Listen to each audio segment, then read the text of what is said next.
the Lord. Hallelujah. My dear brothers and sisters in Christ, let us first of all thank the Lord for giving us this opportunity to be here this evening on this beautiful feast day of Saint John Paul II, the saint of our age, right? So let us, and it is a beautiful moment. We celebrate the month of the Holy Rosary in October. And God in His divine wisdom, right, He chose October 22nd, a date in the month of the Holy Rosary, to be the feast day of Saint John Paul II, who was probably the greatest proponent of the Rosary and the devotion to our Blessed Mother. Praise the Lord. Praise the Lord. So on this day, my dear brothers and sisters in Christ, let us just quickly look at 2 to 3 things that Saint John Paul II really believed in. There are so many things that we can learn from that great man's life, right? That holy saint's life. But we don't have the time to contemplate on all of those. So the Holy Spirit has inspired me to just share 3 of those things. And this is just a small set of what we can learn from Saint John Paul II's life. So the first thing is the deep devotion that he had to our Blessed Virgin and the kind of devotion that he had for the Holy Rosary. So in one of his encyclicals, right, about the devotion to the Holy Rosary, this is what he said. This is what he says. He says, to recite the Rosary is nothing other than to contemplate with Mary the face of Christ. The Rosary, precisely because it starts with Mary's own experience, is an exquisitely contemplative prayer. Without this contemplative dimension, it would lose its meaning. Without contemplation, the Rosary is like a body without a soul, and its recitation runs the risk of becoming a mechanical repetition. Praise the Lord. So my dear brothers and sisters in Christ, I have heard this personally, and I personally have felt this. When we pray the Rosary, we keep on reciting the Hail Mary again and again, and especially for children, right? We think that it is a repetitive prayer. But here Saint John Paul II is teaching us how we should pray the Rosary. In fact, if you Google Saint John Paul II and the Rosary, there are ways in which Saint John Paul II is, there are websites where you can see where Saint John Paul II has actually taught us how to pray. That is the kind of devotion that he had to the Holy Rosary. And that is what this contemplation and this devotion towards the Holy Rosary is what gave us one new mystery. Saint John Paul II added the luminous mystery to this prayer, right? Praise the Lord. And this is one serious thing that we have to think about, right? Because if you look at the Gospel of Matthew chapter 6 verse 7, Gospel of Matthew chapter 6 verse 7, this is just before Jesus teaches his apostles and his disciples how to pray. Jesus says this verse, and this is a warning that he gives us, right? He says, when you are praying, do not heap up empty phrases as the Gentiles do, for they think that they will be heard because of their many words. Praise the Lord. So this is closely related to the thing that Saint John Paul II is talking to us about the Rosary. We have to have that contemplative dimension when we pray the Rosary.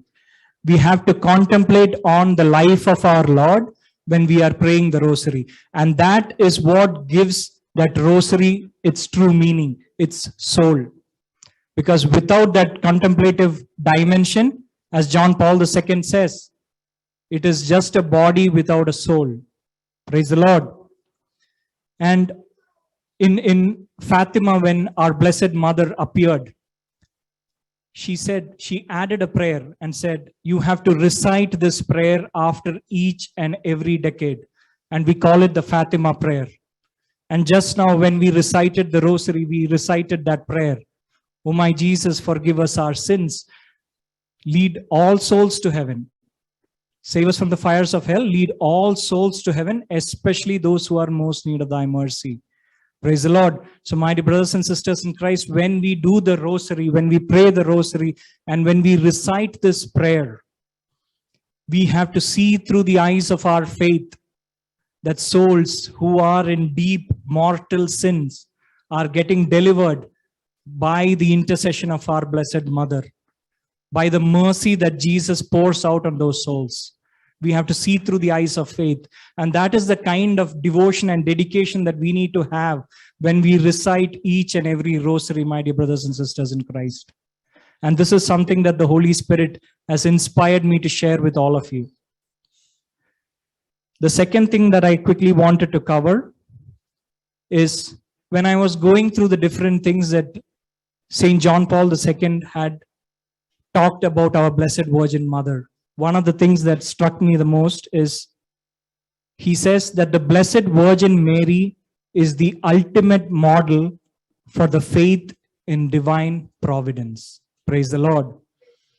And this is a message that the Holy Spirit wants me to share, my dear brothers and sisters in Christ, this evening. We, each one of us, including me who is standing here, we have to have that faith and that complete trust in our Lord. And we have to submit ourselves to that divine providence of God. We all have troubles. We all are going through struggles every day. But what we have to do in the end is not to rely on our own strength, on our own will, but on the will of the Father in heaven. And we have to completely trust that all the things that God does is for our good future. Praise the Lord. That takes me to Jeremiah 29:11. We read in Jeremiah 29:11, this is the word of God. It says, "For surely I know the plans I have for you, says the Lord. Plans for your welfare and not for harm, to give you a future with hope." Praise the Lord. So my dear brother, my sister in Christ, when we are going through a struggle in our life, it might be a sickness, it might be something related to our work, it might be a financial struggle. Whatever may be the case, my dear brother, my sister in Christ, what the Holy Spirit is telling you is to be strong during this trial and believe that whatever is happening in your life is according to God's will. And what He has is a great plan for you and for your future, not for your harm, but for your prosperity. Again, in Romans 8:28, Romans 8:28, we know that all things work together for good for those who love God, who are called according to His purpose. Praise the Lord. So my brother, my sister, we are all children of God. In John 1:12 we see, whoever believes in the name of the Lord, He gave them the grace to be the children of God. So we are all children of God, my dear brothers, my sisters in Christ. Whatever happens, God has the immense power. He's omnipotent. He has the immense power to change whatever we have, all the things that we are going through. He can turn that around for our own good. Praise the Lord. And one of the things that I personally have used as a tool when I am struggling, right, in my spiritual life, in my material life, all of this, is to go to the Gospel of Matthew chapter 6, verse 25 onwards. Gospel of Matthew chapter 6, verse 25. It's 25 to verse 34. That's a beautiful passage. This is where Jesus, the heading of that passage is this. It says, do not worry. Praise the Lord. Jesus says, therefore I tell you, do not worry about your life, what you will eat or what you will drink, or about your body, what you will wear. Is not life more than food, and the body more than clothing. So my dear brother, my sister in Christ, every day when we wake up, right? If we have breath, if we are alive, that is all glory to God. Praise the Lord. My dear brother, this is something that I always contemplate on, my dear brothers and sisters in Christ, every night when I go to bed. There are people who will go to bed with me, with my family, who will not see the next day, the next sunrise. And if God has given us the opportunity to see the sunrise this day, then we need to be, first of all, thankful to the Lord. And second of all, we have to ask God, why have you given me this opportunity? Why am I alive today? What is it that I have to do today, which is your will? Praise the Lord. And this is applicable even for the kids, even for the children. When you go to school, there are things that Jesus wants you to do wherever you are, whatever state of life that we are in, be it priests, deacons, lay ministers, anybody in the faithful community who believes in Jesus Christ. Jesus has a plan for you each day. And what our prayer should be is to see if our will can match that will. And always pray the only prayer that the Lord has taught us is the Our Father. And in that, Jesus clearly says, thy will be done. It is not our will. And Jesus has always shown what he has talked. He has always acted as he had talked. Jesus at the Garden of Gethsemane, before the crucifixion, he said, Lord, if it is your will, can you take this cup away from me? But not my will be done, thy will be done. So Jesus is he is giving us a clear example wherein we have to say that it is not my will that has to be done, but each day of our lives, we do what God wants us to do. Praise the Lord. Matthew 6:32. Jesus says, it is the Gentiles who strive for all these things. And indeed, your heavenly Father knows that you need all these things. So my dear brothers and sisters in Christ, as I said earlier, be it material, be it spiritual, our Father in heaven knows what we need, not what we want, what we need. And there is nothing that will stop our Father in heaven in giving us that. Doesn't matter if it is something that you need at this point, because he knows what we need more than what we do, right? So when we pray, the Holy Spirit actually prays with us. And we read that in the letter to Romans that St. Paul says, right? I do not know how to pray, but with deep sighs, the Holy Spirit prays for me. The Holy Spirit knows what is best for you and me, my dear brothers and sisters. What we have to understand is sometimes what we ask for may not be the best thing for us at that moment in time. The Holy Spirit, our Lord Jesus, who is full of wisdom, he knows what is the best for us at any given point in time. We might be praying for something, but God knows that there is a bigger need that we have. That is what he'll answer, not the prayer that we are praying for. Praise the Lord. So that is the faith that we need to have. No matter how difficult the situation is, right? We need to have that 100% faith that Jesus is doing something for me, which is bigger than this, which is greater than this. And as we read in Romans 8:18, Romans 8:18, all the trials and tribulations that we are going through at this point in time, they are nothing compared to the glory that is to be revealed. My dear brothers and sisters in Christ, and this is something that Father Matthew at St. Brendan always says. You don't worry about any of the things that happen in this world. As long as that specific thing that is troubling you is not going to affect your eternal life, do not worry. Praise the Lord. What we need to live for is heaven. what we need to have our eyes set on is the life with our Lord for all eternity. Anything else is temporary, my dear brothers and sisters in Christ. Everything else will pass away, right? And that brings me to the third point.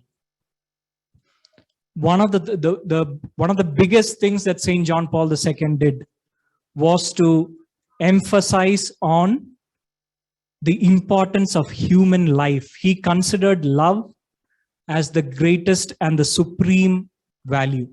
Praise the Lord. And there are so many things that he has done to prove this, right? His whole, the whole actions that he took to bring down communism, right? That itself, communism is something that will make a human life a commodity. You become a commodity when you are a part of a communist regime, right? But St. John Paul II, because of his wisdom, he knew, because of the wisdom that he has from the Holy Spirit, he knows how valuable a human life is. And we see that in Genesis 1:27. Genesis 1:27. God created humankind in his image. In the image of God, he created them. Male and female, he created them. Praise the Lord.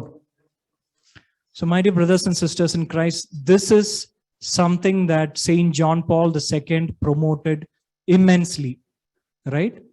He was able to understand the value of human life and considered human life as the most important thing compared to everything else in this world, right? And he fought for it. And there are so many tools and things that he has given, right? St. John Paul II is the one who gave us the theology of the body. Praise the Lord.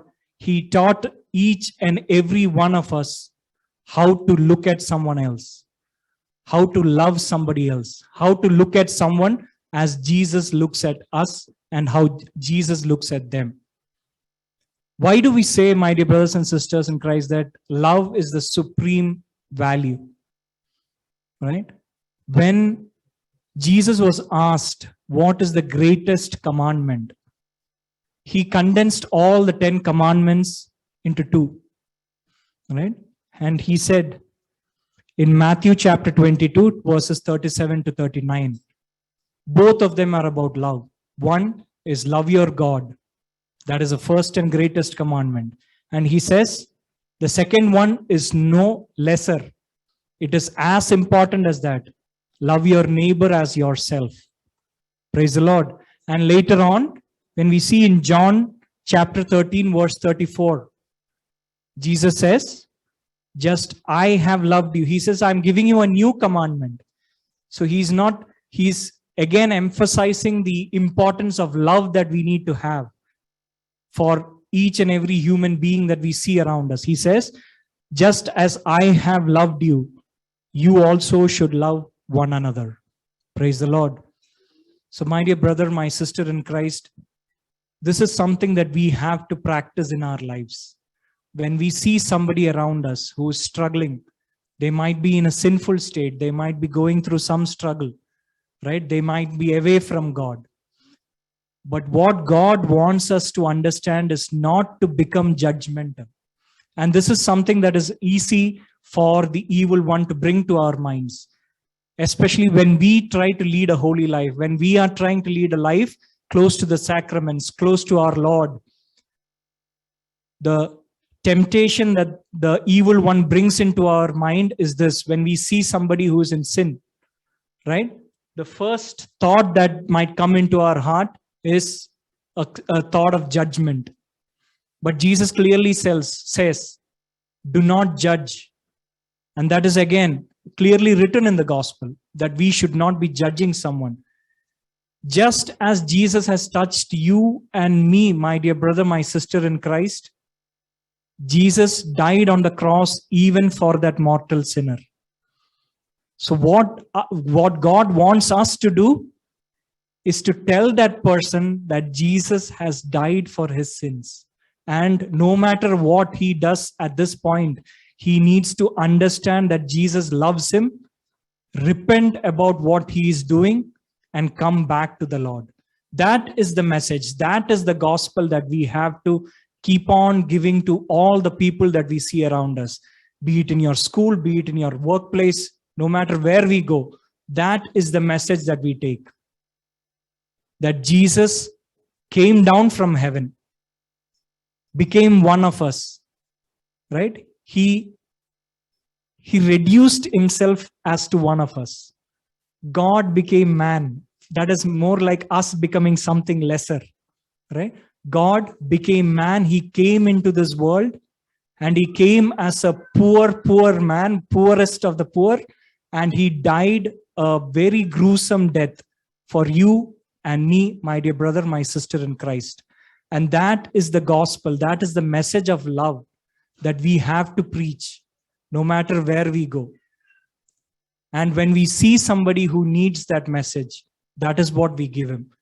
We say that Jesus has died for his sins and that he needs to repent.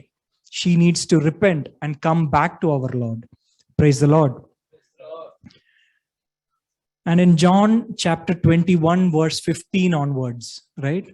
We see this towards the end of the Gospel of John. We see this beautiful passage, this beautiful conversation between Jesus and Peter, Saint Peter, where Jesus says, Simon, son of John, do you love me? And he keeps on asking 3 times, right?